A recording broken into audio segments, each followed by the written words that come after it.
Deep in the heart of Blackthorn Woods, the villagers spoke in whispers about the changelings.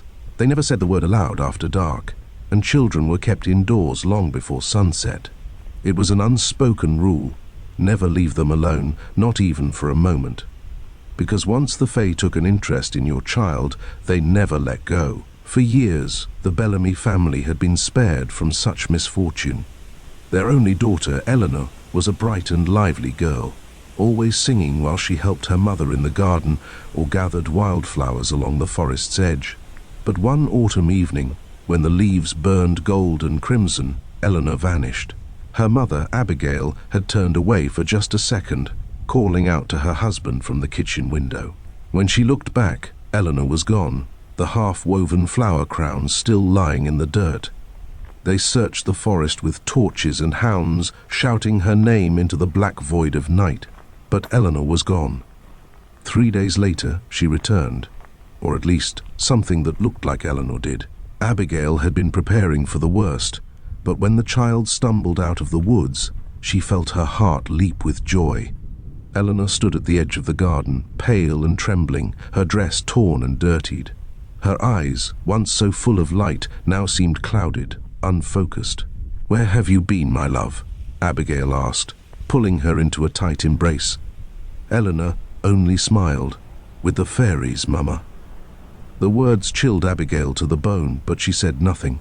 She just held her daughter close and brought her inside.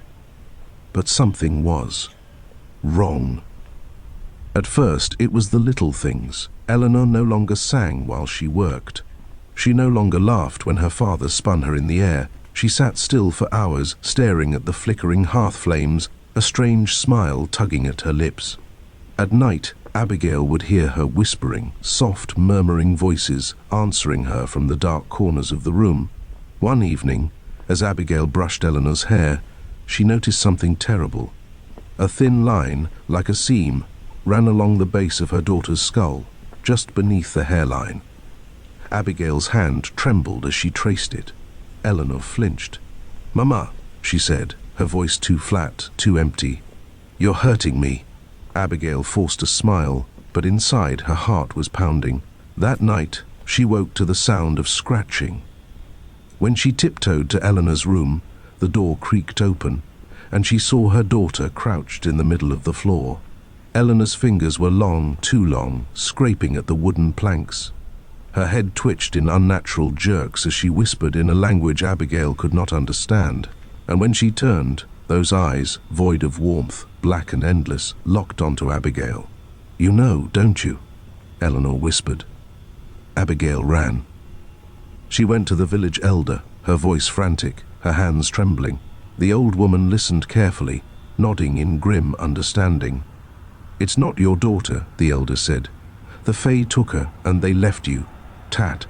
She spat into the fire. "You must take it back to the woods, to Blackthorn Hollow, before it's too late. Leave it there, and don't look back. If you hesitate, it will never let you go." Abigail didn't sleep that night. She simply waited, sitting by the hearth with her hands wrapped around a knife. When dawn broke, she gathered Eleanor in her arms, her heart breaking with every step she took toward the woods.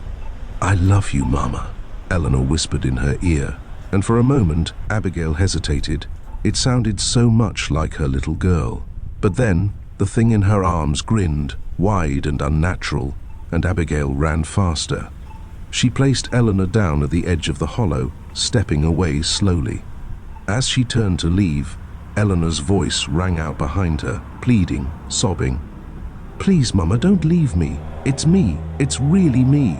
Abigail bit her lip, tears streaming down her face. She kept walking, and when she reached the edge of the village, she heard something, laughter, high and shrill, echoing from the woods behind her. Eleanor was never seen again, but some nights Abigail swore she could hear the whispers just beyond the trees, calling her name, and she never looked back.